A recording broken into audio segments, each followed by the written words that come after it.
खुदा ने तो वायदा कर दिया कि याकूब के वंश के ऊपर, याकूब के घराने के ऊपर कोई जादू टोना नहीं चल सकता। तो परमेश्वर ने कह दिया कि कोई श्राप, कोई जादू टोना, कोई कर्स मसीह लोगों के ऊपर, खुदावंद पाक के डरवैयों के ऊपर नहीं चल सकता, तो फिर इन सब चीजों में क्यों फंसे?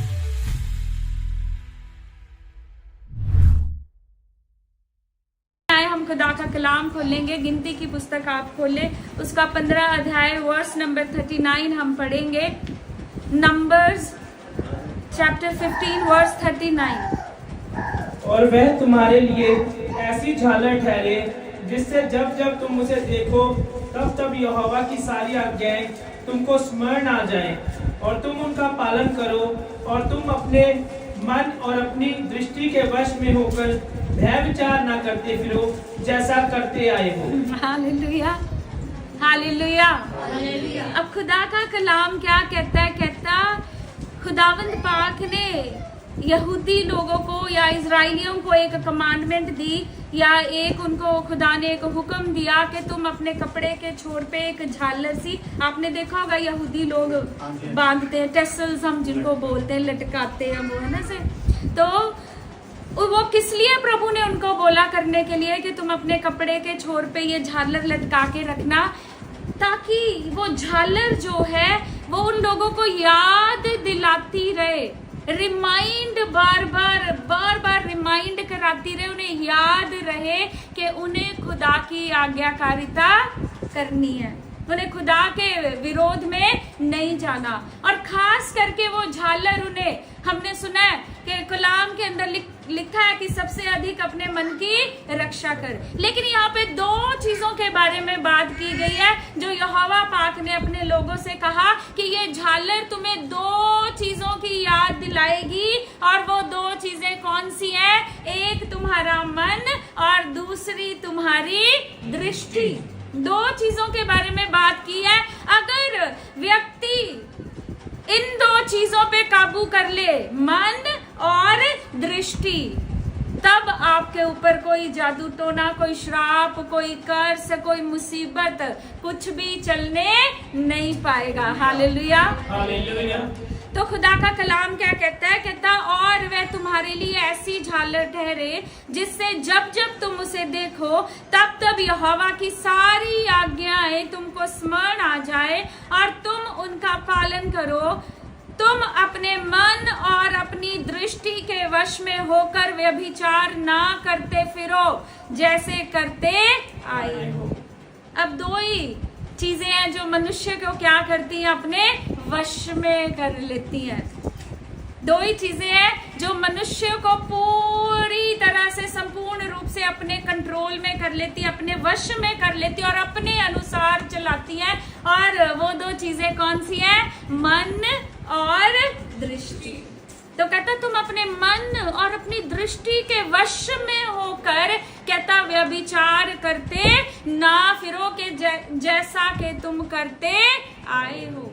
अभी तक भी जो मसीह लोग हैं उनका ना तो अपने मन के ऊपर कोई वश है, मन के ऊपर कोई काबू है, ना ही अपनी दृष्टि के ऊपर कोई काबू है। अभी तक उनका अपनी आंखों के ऊपर कोई कंट्रोल नहीं, अभी तक उन लोगों की आंखें निर्मल और शुद्ध नहीं है। लेकिन खुदा क्या कहता? कहता ये झालर तुम्हें याद दिलाती रहेगी कि तुम्हें यहोवा पाक की सारी आज्ञाओं को मानना है, और दूसरे नंबर पे तुम्हें अपने मन और दृष्टि के वश में नहीं होना। अब दो ही बातें हो सकती, या तो आप अपने मन को और अपनी दृष्टि को अपने वश में कर लो, या फिर आप अपने मन और अपनी दृष्टि के वश में हो जाओ। लेकिन ज्यादातर इंसान के साथ क्या होता है कि वे अपने मन और अपनी दृष्टि के वश में आ जाता है। मन आपकी इनर डिजायर्स, मन किसको प्रेजेंट करता है? मनुष्य के अंदर उठने वाली सारी तरह की अभिलाषाएं, सब तरह की डिजायर्स। और वो अभिलाषाएं कैसी होती हैं? Always lustful. मनुष्य के अंदर जो भी कुछ उठता है, जो भी भावनाएं उठती, जो भी उसके अंदर इनर डिजायर्स उठती हैं, वो कैसी होती हैं? लस्टफुल होती हैं। या ये कह लो वो ग्रीड से भरी, लालच से भरी होती है, लस्ट से भरी होती है, व्यभिचार की ओर लेके जाती है, चोरी की ओर लेके जाती है, ठीक है, और सब तरह के गंदे पापों की ओर लेके जाती। इंसान के अंदर से जो कुछ भी उठता है वो सब कुछ खराब, सब कुछ बुरा होता है। इसीलिए खुदा का कलाम कहता है सबसे अधिक किसकी रक्षा कर, अपने मन की। कहता अपने मन के वश में ना हो जाए। ये झालर तुझे, ये तुम लोगों को याद दिलाती रहे कि तुमने अपने मन, अपने हृदय के वश में नहीं होना। उसके उलट किसके वश में चलना है हमें? परमेश्वर के वश में चलना है, परमेश्वर के कंट्रोल में हमें चलना है। अपने मन के वश में होने का अर्थ क्या है? परमेश्वर के विरोध में जाना। अपनी दृष्टि के कंट्रोल में होने का अर्थ क्या है? परमेश्वर के विरोध में जाना। आपकी आंखें, आपकी नजरें किसी ऐसी चीज पे पड़ी जिसे देखना खुदा पसंद नहीं करता, या जिसे देखकर आप पाप में गिरते हैं, आप क्या करते हैं? अपनी नजरें घुमा लेते हैं। एक बार नजर पड़ी कि 10 बार और देखते हैं। मैंने जो ऑब्जर्व किया है, लोग 10 बार की बजाय 100 बार और देखते हैं, लोग और देखना चाहते हैं। लेकिन खुदा का कलाम क्या कहता है कि याद रखो कि तुम्हें अपने मन, अपनी दृष्टि पे काबू करना है। अगर तुम अपने मन, अपनी दृष्टि पे काबू नहीं करते तो तुम किसके विरोध में जा रहे हो? परमेश्वर पाक के। Hallelujah, hallelujah, hallelujah. अब हम आगे देखते हैं खुदा के कलाम में कि परमेश्वर ने वायदा किया कि याकूब के घराने के ऊपर कोई जादू टोना, कोई कर्स, कोई श्राप काम नहीं कर सकता। तो आए आप मेरे साथ खोले गिनती की पुस्तक, उसका 22 अध्याय और उसका 23 अध्याय। ये थोड़े लेंथी चैप्टर्स हैं। मैं इन दोनों चैप्टर्स को आपने बहुत बार सुना है, लेकिन हम इस वचन को और आगे लेके जाएंगे, उससे आगे जहां तक शायद आपने अभी तक सुना है, हम उसको थोड़ा सा और आगे लेके जाएंगे। 22 गिनती की पुस्तक, उसका 22 अध्याय और 23 आयत में जब इजरायली बहुत बढ़ने लगे तो हम जानते हैं कि इजरायलियों से उनको बढ़ते हुए देखकर हर एक अलग अलग जाति के लोगों ने, नगर के लोगों ने, राज्य के लोगों ने, राजाओं ने, उनसे कईयों ने बहुत ईर्ष्या की और कुछ लोग उन्हें देख के घबरा गए। हालेलुया। इसी तरह से मोआब का राजा था जिसका नाम था राजा बलाक। मोआब का राजा था जिसका नाम था बलाक, और उसके पिता का नाम था सिप्पोर। उसके पिता का नाम क्या था? सिप्पोर। अब जब राजा बलाक ने देखा कि इजरायली गिनती में बढ़ते जा रही है, इजरायलियों की गिनती बढ़ती जा रही है, तो जो राजा बलाक था वो इजरायलियों से बहुत घबरा गया, इजरायलियों को देख के बहुत घबरा गया। और उसने ये सोचा, क्योंकि सब लोगों के हृदय के अंदर हम जानते हैं जब रहाब मिलती है, जब रहाब उन इजरायली पुरुषों से मिलती है जो कनान देश को देखने गए थे और उसकी जासूसी करने गए थे, उसने भी क्या कहा था कि सब लोगों के मन में इजरायलियों का भय समा गया है, सब लोगों के हृदय में यहोवा का भय समा गया है। तो मोआब का राजा भी जानता था इजरायलियों ने किन किन जातियों के साथ क्या क्या किया है। तो मोआब का राजा बलाक भी बहुत घबरा गया और जानता था कि इनका परमेश्वर इनके साथ है, ये बहुत पराक्रमी है। तो उसने सोचा कि इन लोगों को कैसे हराया जाए। उसने एक प्रॉफिट, एक भविष्यद्वक्ता जिसका नाम बिलाम था, उसने उसको बुलाया और उसको कहा कि तू इजरायलियों को क्या कर? श्राप दे, इजरायलियों के ऊपर तू कर्सेस को रिलीज कर। जबकि उस भविष्यद्वक्ता को परमेश्वर ने कह दिया था कि तू बलाक के लोगों के साथ मत जाना या बलाक का कहना मत मानना। और एक बार उसने मना कर दिया, एक बार बिलाम ने मना कर दिया, लेकिन फिर राजा बलाक ने कहा कि मैं तुझे बहुत प्रतिष्ठा, बहुत मान सम्मान, बहुत धन दौलत मैं तुझे दूंगा। और फिर उसने दोबारा अपने लोगों को भेजा बिलाम को लाने के लिए। और तब बिलाम ने उन लोगों को कहा कि तुम लोग आज रात यहीं ठहर जाओ और मैं परमेश्वर से यहोवा से पूछूंगा, जबकि परमेश्वर पाक ऑलरेडी उसे मना कर चुके थे। और उसने जब रात को परमेश्वर की उपस्थिति में बैठा और फिर परमेश्वर ने कहा कि तू क्या कर, उसके मन की ढिठाई को जानते हुए खुदा ने कहा कि तू उनके साथ चला जा। और हम जानते हैं कि जब वो जा रहा था रास्ते में, वो जिस गधी के ऊपर बैठा था, गधी आगे नहीं बढ़ रही थी। उसने 3 बार उसको बहुत बुरे तरीके से पीटा और फिर गधी की आंखें खुल गई। गधी ने देखा कि उसके सामने एक स्वर्गदूत तलवार लिए खड़ा है और गधी बोल भी पड़ी, देख भी रही है गधी और बोल भी रही है। तब गधी ने बोला, क्या तू कितनी बार, उसने कहा कि तूने मेरे ऊपर सवारी की है, क्या कभी मैंने तेरे साथ ऐसा किया है? कहती लेकिन तू देख कि मेरे आगे कौन खड़ा है, यहोवा का एक दूत खड़ा है। और तब वो पछताया, लेकिन तब तक गधी उसको लेके निकल गई। वो गधी के ऊपर सवार होकर चला गया, क्योंकि यहोवा पाक ने उससे कहा था कि तू वही बोलना जो मैं तुझे कहूंगा। और जब वो बलाक के पास पहुंचा और बलाक उसे ऊंचे स्थानों पर ले गया और उसने वहां पर कितनी सारी वेदियां बनाई जिसके ऊपर उन्होंने कई तरह की बलियां चढ़ाई। और उसने कहा कि तू यहाँ पर इन ऊंचे स्थानों पर खड़े होकर देख, नीचे तुझे इजराइली नजर आएंगे और इन ऊंचे स्थानों पर खड़े होकर क्या कर, तू इजराइलियों को श्राप दे। और हम जानते हैं कि 4 बार बिलाम ने अपना मुंह खोला, अपनी जुबान खोली और उसमें से इजराइलियों के आशीष के वचन निकले। Hallelujah, hallelujah.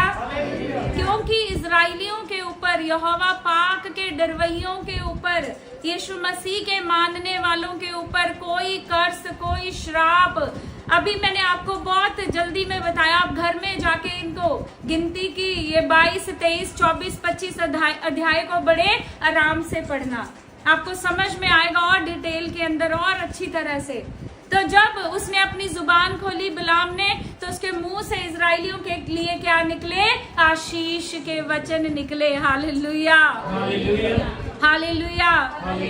इसका अर्थ क्या है कि आप लोगों के ऊपर कोई भी व्यक्ति श्राप बोले, कोई भी व्यक्ति कर्स रिलीज करे, कोई भी व्यक्ति जादू टोना करे, लेकिन मसीह लोगों के ऊपर कोई भी जादू टोना, कोई भी श्राप, कोई भी कर्स काम नहीं करता। अगर कोई आपके ऊपर कर्स रिलीज करेगा भी तो आपके लिए उल्टा वो किस में बदल जाएगा, आशीष में बदल जाएगा।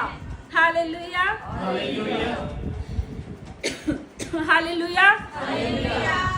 लेकिन जब आप यहाँ से आगे बढ़ते हैं, जब आप 22-23 अध्याय से आगे बढ़ेंगे, आपको समझ में आएगा अभी तक क्या हुआ।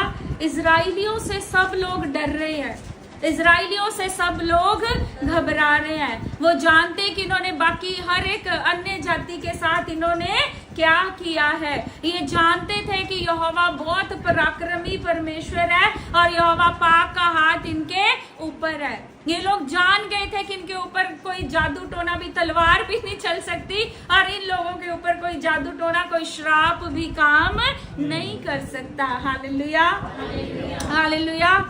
आप एक बार मेरे साथ खोले गिनती की पुस्तक, उसका 23 अध्याय 23 आयत।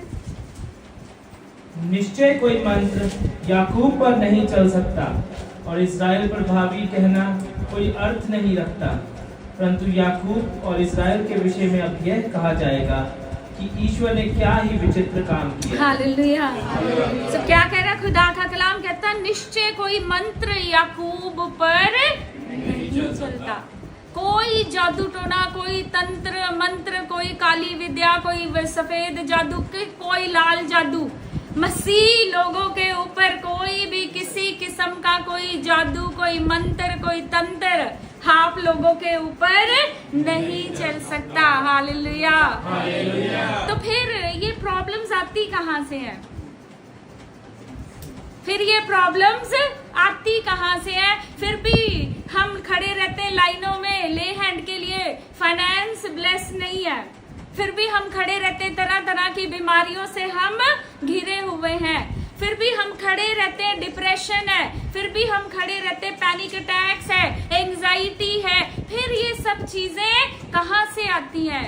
जादू टोना असर कर रहा है, काम बंध गया, काम नहीं चल रहा, बीमारी नहीं जा रही घर से, कलेश नहीं जा रहा घर से, सब चीजें खराब हो रही। फिर ये सब आता कहाँ से है और ये सब होता क्यों है?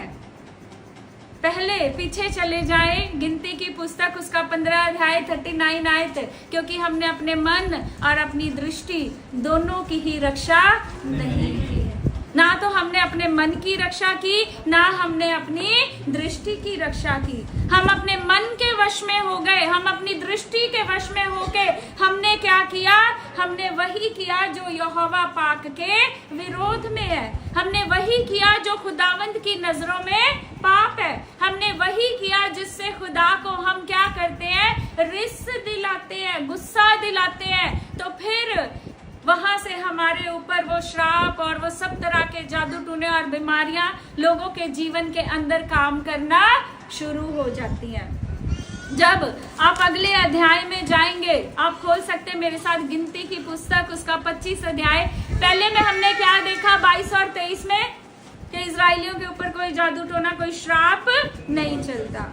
चाहे कोई भविष्यद्वक्ता हो, कोई कितना ही बड़ा भावी कहने वाला हो, कोई कितना ही बड़ा जादू करने वाला हो, कोई कितना ही बड़ा तांत्रिक हो, मसीह लोगों के ऊपर कुछ भी काम नहीं कर सकता। लेकिन जब आप उससे आगे बढ़ेंगे 25 अध्याय के अंदर, हम पढ़ लेते 1 से 9 आयत तक। इस्राएली शितीम में रहते थे और वे लोग मोआबी लड़कियों के संग कर्म करने लगे। और जब उन स्त्रियों ने उन लोगों को अपने देवताओं के यज्ञों में न्योता दिया, तब वे लोग खाकर उनके देवताओं को दंडवत करने लगे। यो इस्राएली बालकोर देवता को पूजने लगे। तब यहोवा का कोप इस्राएल पर भड़क उठा और यहोवा ने मूसा से कहा, प्रजा के सब प्रधानों को पकड़कर यहोवा के लिए धूप में लटका दे, जिससे मेरा भड़का हुआ कोप इस्राएल के ऊपर से दूर हो जाए। तब मूसा ने इस्राएली न्यायियों से कहा, तुम्हारे जो जो आदमी बालकोर के संग मिल गए हैं, उन्हें घात करो। जब इस्राएलियों की सारी मंडली मिलाप वाले तंबू के द्वार पर रो रही थी, तो एक इस्राएली पुरुष मूसा और सब लोगों की आंखों के सामने एक मिघाली स्त्री को अपने साथ अपने भाइयों के पास ले आया।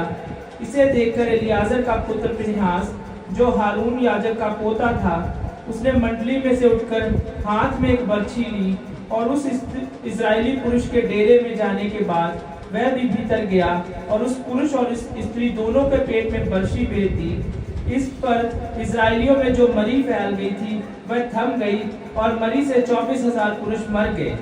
अभी देखिए, अब जब इजरायली कहा, अभी तक इजरायलियों के ऊपर कोई श्राप, कोई जादू टोना काम नहीं कर रहा। अभी तक क्या हो रहा है कि इजरायलियों का भय लोगों के मन में समाया हुआ है। लोग उल्टा उनसे, राजे भी उनसे डर रहे हैं। मोआब का राजा सिपोर का पुत्र बलाक भी इजरायलियों से डरा हुआ था। ये जानता था, कहता ये लोग तो अन्य जाति को और बाकी सब लोगों को ऐसे चट कर जाते हैं जैसे घास को टिड्डी चट कर जाती। सारा कुछ ये लोग क्या कर लेते हैं? खत्म कर देते हैं। इनके आगे कोई भी टिक नहीं सकता। इसलिए वो मोआब का राजा बलाक भी घबराया हुआ था।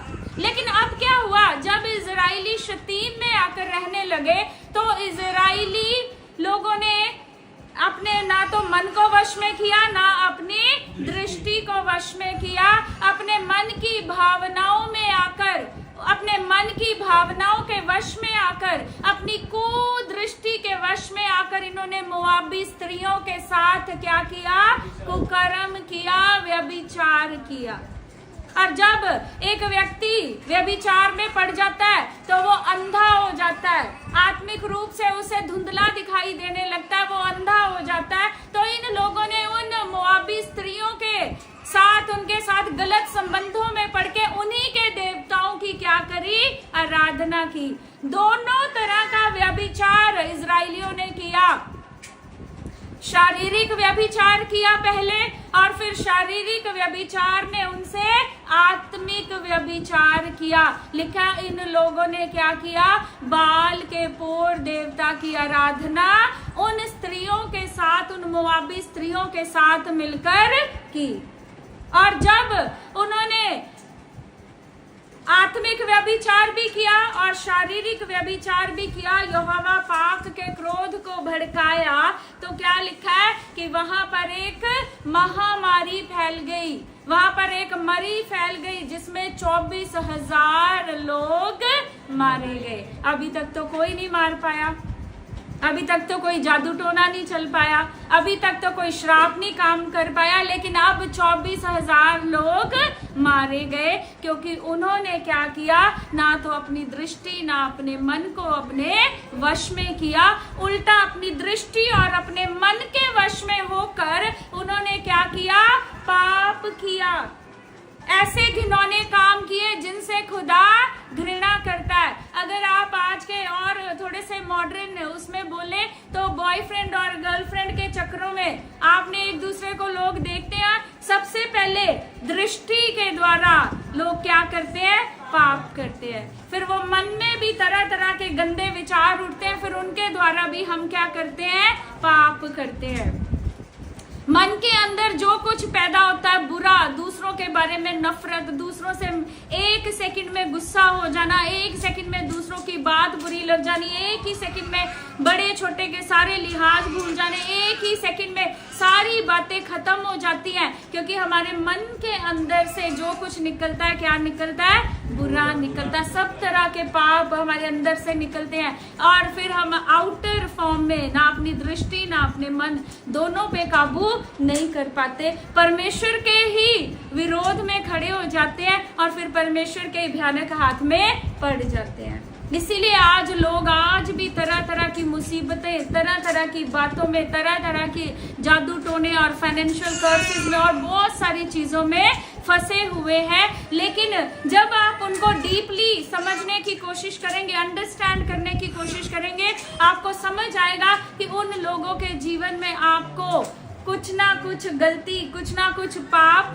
मिलेगा, कुछ ना कुछ ऐसी चीजें मिलेंगी जो यहोवा पाक को पसंद नहीं है, जिसकी वजह से वो व्यक्ति फंसा पड़ा है। तो खुदा ने क्या कहा मूसा को, कहा जितने प्रधान है इनको क्या कर, धूप में उल्टा लटका दे। तो उल्टा तो फिर लटकना पड़ेगा, धूप में उल्टा तो फिर लटकना ही पड़ेगा। फिर महामारियों में, कोविड में और इन सब बड़े सारे लोगों ने कहा इनके वो फलानी फलानी ABCD XYZ कंट्री, वो तो पूरी क्रिश्चियन है, वहां पे इतने क्रिश्चियन लोग मारे गए, वहां पे इतने मसीह लोग मारे गए।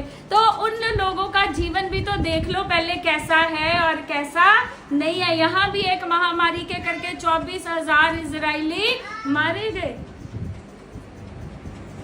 तो जब आपका जीवन सही नहीं है खुदा के साथ, तभी आपके जीवन में जादू टोना काम करता है, तभी आपके जीवन में कर्सेस काम करते हैं, तभी आपके जीवन में सब तरह के बंधन आते हैं, तभी आप बीमारियों में पड़ते हैं। लेकिन जब दो ही चीजों को वश में कर लो, अपने मन और अपनी दृष्टि को, आप अपने मन और अपनी दृष्टि को क्या कर लो, वश में कर लो, काबू में कर लो, अपने मन के विचारों को काबू में कर लो, अपने मन के अंदर से आने वाली भावनाओं को अपने काबू में कर लो, अपनी दृष्टि को अपने काबू में कर लो, ताकि तुम यहोवा के विरोध में पाप ना करो।